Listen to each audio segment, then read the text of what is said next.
Hey, what's up, Moon Children? It's Joey. Excuse the stain on my shirt.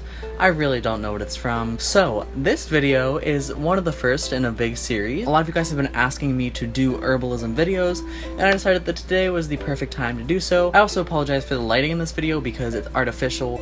I don't have time in the next few days to start filming videos. We're gonna be talking about roses. So roses, the Latin name for rose, the first name at least, is Rosa. So in this video today, I'm going to be showing you guys how to make rose water and rose hydrosol. So traditional herbalists will use about 3 or 4 parts of the rose plant: the petals, the bark, the hips, and sometimes the leaves. So a rose hip is the berry of a rose plant. So after it flowers, you let it go to seed, and from that seed pod grows a berry. So some of the most common ways to use roses are as follows. It is a very astringent herb. So the hydrosol in water of rose, so this is rose water, and this is rose hydrosol. Hydrosol is more, I feel like, potent than rose water. I don't know the exact differences between the two. Hydrosol is clear, rose water is pink. This is a big thing of rose water that I have that is pink.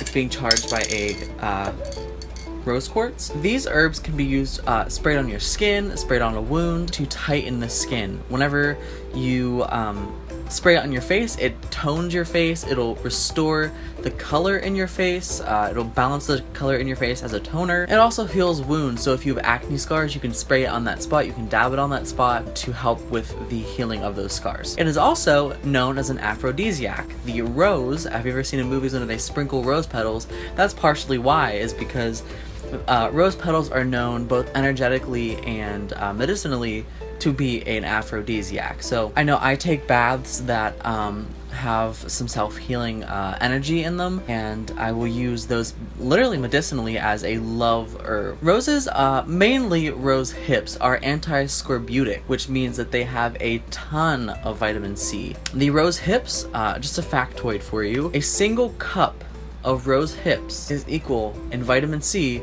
to 144 oranges. Those can be thrown in a smoothie, in a salad, in a tincture. It's also a skin tonic, so like I said before, it's an astringent.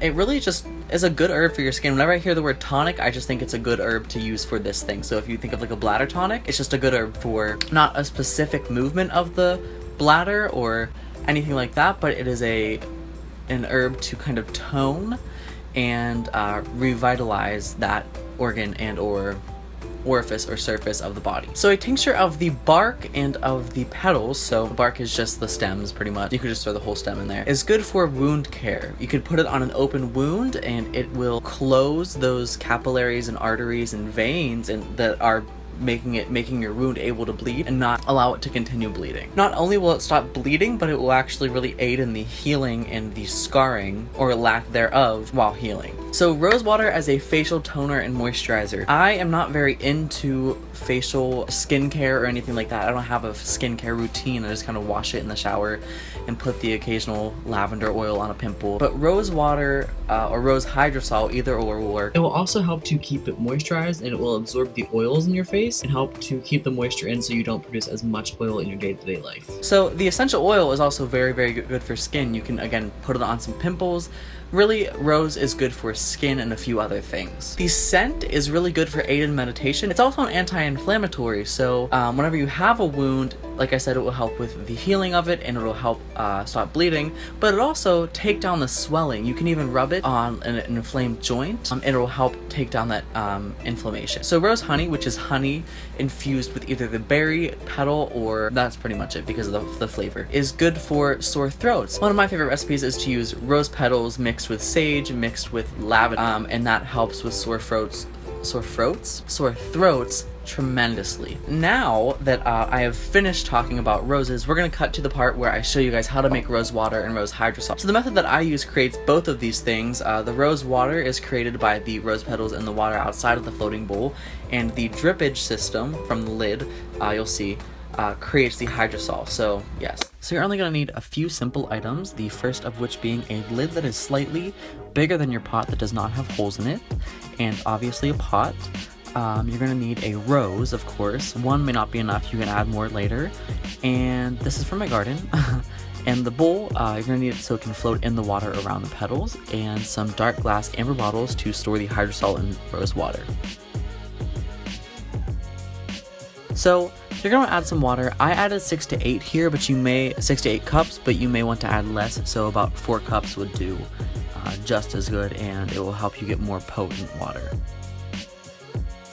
Then you're going to want to put your bowl in the water so it can float while you add the rose petals, and then you're going to start adding your rose petals. Add the whole rose, the whole head of the rose, including the seed pod, because it's all medicinal, and even some of the leaves. Put on medium heat and put some ice on the lid to form condensation, and the water that drips from the condensation is what is your hydrosol. You may need to add more as the process goes.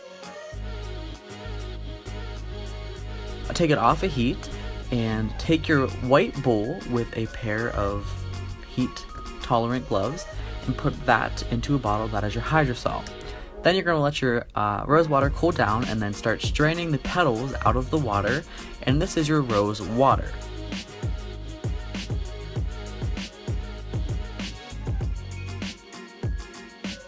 And then after that, you're just going to want to bottle it up. I actually put mine in the mason jar, and it puts a specimen of rose quartz in there to keep that love energy, not only for energetic healing, but also for, you know, just to spray anywhere in my body to induce and invoke those energies and that healing property, those healing properties. Guys, look at my ankh. I just bought this on Etsy. Look at it. I love it.